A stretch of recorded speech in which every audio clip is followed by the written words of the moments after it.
নমস্কার, আমি আরজি। আশা করি বন্ধুরা প্রত্যেকেই ভালো আছেন, সুস্থ আছেন।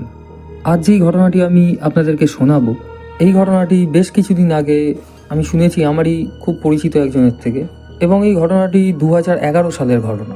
ঘটনাটি ঘটে খোকন নামে একটি ছেলের সঙ্গে, এবং আমার এই ঘটনাটির মধ্যে মনে হয়েছে যে আলাদা ধরনের একটা ইউনিকনেস রয়েছে। আমরা এর আগেও অনেক ধরনের ঘটনা আপনাদেরকে শুনিয়েছি, আমি নিজেও আপনাদেরকে অনেক ধরনের ঘটনা শুনিয়েছি, তবে এই ঘটনাটার মধ্যে আমার সত্যিই মনে হয়েছে আলাদা কিছু একটা রয়েছে। আপনারা ঘটনাটি শুনুন, আশা করি আপনাদের ভালো লাগবে। আর যদি ভালো লেগে থাকে তাহলে কিন্তু একটি লাইক, আর চ্যানেলে নতুন হয়ে থাকলে চ্যানেলটি সাবস্ক্রাইব করে পাশে থাকা বেল আইকনটি অবশ্যই প্রেস করে দেবেন। শুরু করছি আজকের ঘটনা। উদয়নারায়ণপুর বলে যেই জায়গাটি রয়েছে, খোকন সেখানকারই ছেলে, এবং ওর সাথে ঘটনাটি ঘটেও সেখানেই, মানে ওর এলাকার মধ্যেই ওর সাথে এই ঘটনাটি ঘটে। এবং খোকনের সাথে কি ঘটেছিল সেটা বলার আগে আমি একটা ছোট জিনিস বলে রাখি। যারা ব্ল্যাক ম্যাজিক, কালো জাদু, তুকতাক এসবে বিশ্বাস করেন তারা হয়তো এই ব্যাপারটা খুব ইজিলি রিলেট করতে পারবেন। আর যারা এইসবের বাইরে, মানে এইসব জিনিস খুব কম বিশ্বাস করেন, তাদেরকে বলবো এরকম ধরনের ঘটনা কিন্তু নিশ্চয়ই ঘটে। আর ঘটে বলেই এরকম বিভিন্ন ধরনের সাংকেতিক চিহ্ন আমরা অনেক রকমভাবে খুঁজে পাই। কেউ হয়তো ব্যাপারটাকে বোঝে, আবার কেউ ব্যাপারটা বোঝে না। যখন খোকনের সাথে এই ঘটনাটি ঘটে, খোকন কিন্তু এই ব্যাপারটা কোনো রকমভাবেই বোঝেনি, কিন্তু ও যখন ব্যাপারটা রিলেট করেছে তখন যা হওয়ার হয়েই গেছে। তো আসি এবার আসল ঘটনায়।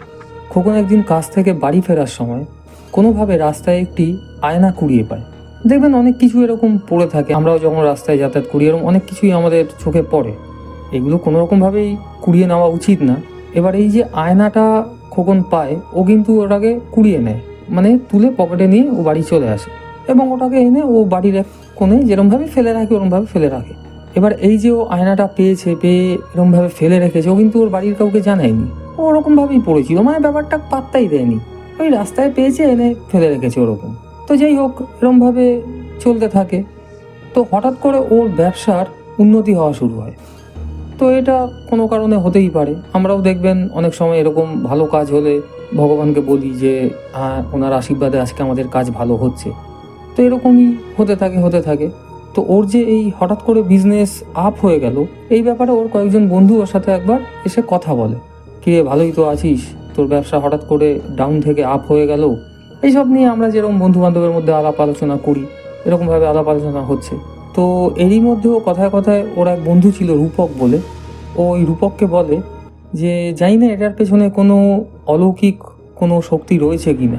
তখন রূপক বলে, কেন এরকম ধরনের কথা কেন বলছিস, তুই রেগুলার খাটছিস, তুই খেটে এরকম তোর বিজনেস দাঁড় করিয়েছিস, এর মধ্যে অলৌকিক শক্তি কোত্থেকে আসলো? তখন খোকন বলে যে না, আমার মনে হয় যে একটা কিছু শক্তি কাজ করছে, নইলে যেই বিজনেস আমি এত বছর ধরে এগিয়ে নিয়ে যাওয়ার চেষ্টা করছি সেটা কোনো রকমভাবে হচ্ছে না, কিন্তু হঠাৎ করে আমার হাতে একটা কিছু চলে আসাতে আমার যেন মনে হচ্ছে সেই শক্তি কাজ করছে আমার বিজনেসটা উপরে নিয়ে যাওয়ার জন্য। তখন রূপক জানতে চায় যে তুই কি এমন পেয়েছিস, তোর কেন এরকম মনে হচ্ছে? তখন খোকন বলে যে জানিস, আমি একবার রাস্তা থেকে আসার সময় একটা ছোট আয়না কুড়িয়ে পাই, এবং ওই আয়নাটা বাড়িতে আনার পর থেকেই আমার যেন মনে হচ্ছে যে আমার শুভ দিকগুলো খুলে গেছে, মানে আমার সাথে যে সব খারাপ জিনিসগুলো হচ্ছিল সেগুলো হঠাৎ করে কেটে গেছে, ভালো ভালো সব খবর আমার কাছে আসছে, ব্যবসার উন্নতি হচ্ছে, সব কিছুর দিক থেকে আমি যেন মানে খুব লাকি হয়ে দাঁড়িয়েছি। রূপক তখন বলে, দেখ এগুলো আমরা ভাবি হয়তো এইসব জিনিসগুলো হয় এইসব কারণে, এগুলো কুসংস্কার, এগুলো মন থেকে বাদ দে, যেরমভাবে এগিয়ে যাচ্ছিস ওরমভাবে নিজের স্ট্রাগলটা কাজে লাগা, তোর ব্যবসা আরও উন্নতি হোক, এটাই চাই, তুই আমার ছোটোবেলার বন্ধু। তো যাক, এরকমই কথাবার্তা বলতে বলতে ওদের সময় হয়ে যায়, ওরা যে যার বাড়ি চলে যায়। তো এরকমভাবেই চলতে থাকে। রূপক একদিন খোকনের বাড়ি আসে, এবং খোকন তখন রূপককে বলে যে দাঁড়া, তোকে আমি ওই আয়নাটা দেখাই। তো ও ওর ড্রয়ার থেকে ওই আয়নাটা বার করতে গিয়ে কোনোভাবে আয়নাটা ওর হাত থেকে পড়ে যায়, এবং সাথে সাথে আয়নাটা ভেঙে যায়, এবং আয়না যেহেতু ভেঙে গিয়ে পুরো একবারে কাঁচগুলো ঘরের মধ্যে ছড়াছড়ি হয়ে যায়। এবার খোকন তখন বলে, যা, আয়নাটা ভেঙে গেল, আমার সুন্দর একটা লাকি চার্ম ছিল, এবার কি হবে? এবার রূপক তখন বলে, দূর, তোর ওইসব ফালতু কথা রাখতো, কোনো লাকি চার্ম টার্ম কিছু না, হ্যাঁ একটা ছোটো আয়না তুই বার করছিলি, আমি দেখলাম, ঠিক আছে, ও কোনো ব্যাপার না, ফেলে দে। তো ওরা ওই আয়নাটাকে, ছোটো আয়না, ঝাড় দিয়ে সাইড দিয়ে ফেলে দিয়েছে। তো ঠিক আছে, এরমভাবেই বেশ কিছুদিন চলতে থাকে। এবার বেশ কিছুদিন যাওয়ার পর হঠাৎ করে খোকনের মধ্যে কিছু চেঞ্জ চলে আসে। আর এই চেঞ্জগুলো খুবই অদ্ভুত চেঞ্জ। যেমন ওর খিদে খুব বেড়ে যায়, মানে বাড়ির সবার যখন খাবার তৈরি হচ্ছে ও সেই একাই সেসব খাবারগুলো খেয়ে নিচ্ছে এবং মাছ মাংস এগুলোর প্রতি খুব বেশি আকৃষ্ট হচ্ছে। এবং এই ব্যাপারগুলো খারাপ কিছু নয়, ওর বাড়ির লোকও দেখছে। ঠিক আছে, খোকন এমনিই খেতে ভালোবাসতো, সে তুলনায় কোনো ব্যাপারই না। কিন্তু খোকনের যে ভাই ছিল, ওর ভাই কিন্তু ব্যাপারটা খুব একটা ভালোভাবে নেয়নি এবং ও কিন্তু ওর বাড়ির বাদবাকি আরও যেসব লোকরা ছিল প্রত্যেককেই জানায় যে খোকনের এই যে ব্যাপারগুলো দেখা দিচ্ছে এগুলো কিন্তু খুব একটা ভালো লক্ষণ নয়। তো যাই হোক, এরমভাবেই চলতে থাকে এবং বেশ কিছুদিন যাওয়ার পর আরেকটা সিমটম আসে, যেটা হচ্ছে খোকনের একটা অদ্ভুত রোগ হয় এবং কী রোগ সেটা কেউ ধরতে পারেনি। এবং যিনি আমাকে গল্পটা শুনিয়েছিল সেও বলেছিল, এবং কী রোগ সেটা মানে উনিও ঠিক জানতো না এবং আমাকে সেরকমভাবে বলতেও পারেনি। তো আমি শুনে যতটা বুঝেছিলাম যে রোগটা খুব সম্ভবত কোনো খুবই একটা বাজে রোগ এবং সেখান থেকে সুস্থ হওয়া মানে খুব টাফ ব্যাপার একটা। তো যাই হোক, এই রোগটা হওয়াতে খোকন আস্তে আস্তে করে চেহারার দিক থেকে ভেঙে পড়ছিল, দিন দিন খুব রোগা হয়ে যাচ্ছিল এবং একটা সময় ও হাঁটাচলা করতে পারতো না। ঠিক এমন সময় রূপক যখন এই খবরটা জানতে পারে, তখন রূপক ওর বাড়িতে যায় এবং ওর বাড়িতে গিয়ে খোকনের সাথে যখন দেখা করে, খোকন তখন কথা বলার পরিস্থিতিতেও ছিল না এবং তখন যেন খোকন বারবার করে রূপককে কিছু একটা ইশারা করছিল।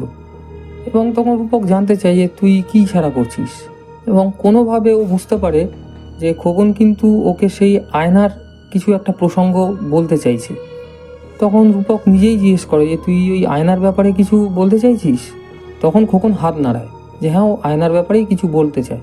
তো যাই হোক, ও যেহেতু ভালোভাবে কথা বলতে পারছে না, রূপকও সেই কারণে ও সেই কথাগুলোকে ধরতে পারছে না। কিন্তু এই খোকনের যেই অবস্থা, সেই অবস্থা থেকে রূপকও কিন্তু কোনো একভাবে বুঝেছিল যে এটার পিছনে কোনো একটা অলৌকিক শক্তি রয়েছে। নাহলে ওরকম সুস্থ সবল এবং খোকনের চেহারাও খুব সুন্দর ছিল, সে ওই কয়েক মাসের মধ্যে এরকমভাবে ভেঙে পড়তে পারে না।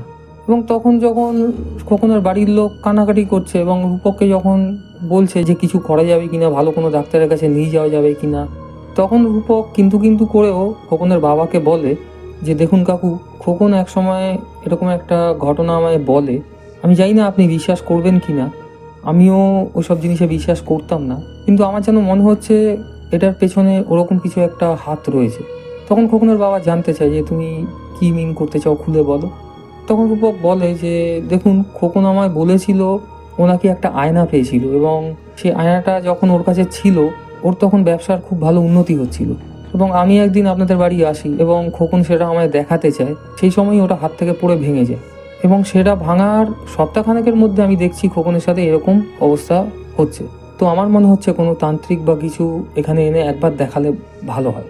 এবং খোকনের বাবা বয়স্ক মানুষ, তিনি এইসব জিনিসগুলো মানতেন। তিনি বলে যে তোমার যা ভালো মনে হয় তুমি করো, খোকনের এখন যে অবস্থা দেখছি, আমার এখন যা করণীয় আমি এখন সেটাই করব, তোমার যদি মনে হয় তুমি এনে দেখাতে চাও কোনো তান্ত্রিককে, তুমি নিশ্চয়ই নিয়ে আসো। তো এই কথা শুনে রূপক আর খুব বেশি দেরি করেনি, ও সেদিন বিকেলেই ওদের পাড়ায় একজন ছিলেন যিনি এসব টুকটাক কাজ এসব ভালো করতে পারতেন, তো ওনাকে নিয়ে আসা হয় বাড়িতে এবং খোকনদের বাড়ি দেখানো হয় এবং উনি বাড়ি এসে ওনার যেসব মন্ত্র জল পড়া এসব খোকনকে করে দিয়ে, এবং উনি বলে যে এই বাড়ির মধ্যে কোনো একটা কালো জাদুর ছায়া পড়েছে এবং সেটা উনি এখন বলতে পারবে না, খোকন যখন একটু কথা বলার পরিস্থিতিতে ফিরে আসবে তখন আমি ওর থেকে ব্যাপারটা জেনে তারপর আমি এটার একটা সুরা করতে পারবো। তো সপ্তাহখানেক পর খোকন যখন একটু সুস্থ হয়, তখন সেই ভদ্রলোক খোকনদের বাড়ি আবার আসেন এবং খোকনের কাছে জানতে চায় যে কি হয়েছিল। তো খোকন প্রথম থেকেই পুরো ব্যাপারটা খুলে বলে যে ও রাস্তায় একটা আয়না খুঁজে পায় এবং ও বাড়িতে নিয়ে এসে ওই আয়নায় নিজেকে দেখে এবং সেটা এক জায়গায় ফেলে রাখে। সেটার থেকে আস্তে আস্তে করে যা যা হয় সবই বলে এবং যখন আয়নাটা ভেঙে যায় সেই ব্যাপারও বলে। তখন ওই ভদ্রলোক জানায় যে ওই আয়নাটা যখন তুমি পেয়েছিলে ওটা কোনো অর্ডিনারি আয়না ছিল না, ওটার মধ্যে কেউ কোনো ব্ল্যাক ম্যাজিক করে কোনো শয়তান শক্তিকে ওর মধ্যে আটকে সেই আয়নাটি ফেলে দিয়েছিল এবং তুমি সেই আয়না নিয়ে এসে যখন তুমি আয়নাটি দেখো তখন সে কিন্তু তোমায় কোনো রকমভাবে হিপনোটাইজ করে দেয়। তুমি তো নিজের মুখ দেখেছিলে ওই আয়নায়। তখন খোকন বলে হ্যাঁ, বলে তখনই তুমি হিপনোটাইজড হয়ে যাও এবং সব ভালো লক্ষণগুলো সেই করা ছিল এবং যখন তুমি আয়নাটা ভেঙে ফেলো তখন সেই শক্তি ওখান থেকে বেরিয়ে যায় এবং সে তোমার ক্ষতি করতে শুরু করে। তো তারপর আরও বেশ কিছু তাবিজ জলপড়া এসব উনি দিয়ে যায় খোকনকে, এবং খোকন সেসব তাবিজ এবং জলপড়া এসব জিনিসগুলো ব্যবহার করে মোটামুটি সুস্থ হয়েই ওঠে এবং এইসব জিনিসগুলোর থেকে মুক্তি পায়। তো যাই হোক, এই ছিল একটা ঘটনাটা সত্যি খুবই আলাদা রকম ঘটনা। আপনাদের কীরকম লাগলো কমেন্ট সেকশানে অবশ্যই লিখে জানাবেন। আপনাদের কাছেও যদি এরকম ধরনের কোনো সত্যভৌতিক অভিজ্ঞতা থাকে আমাদের সাথে শেয়ার করুন, নিজেদের অডিও রেকর্ড করে আমাদের পাঠান। আমাদের মেল আইডি ডেসক্রিপশন বক্সে দেওয়া রয়েছে। দেখা হচ্ছে পরের এপিসোডে এরকমই কোনো সত্যভৌতিক অলৌকিক ঘটনা নিয়ে। ততক্ষণ ভালো থাকুন, সুস্থ থাকুন আর শুনতে থাকুন আমার সঙ্গে আরজি রেডিও স্টেশন।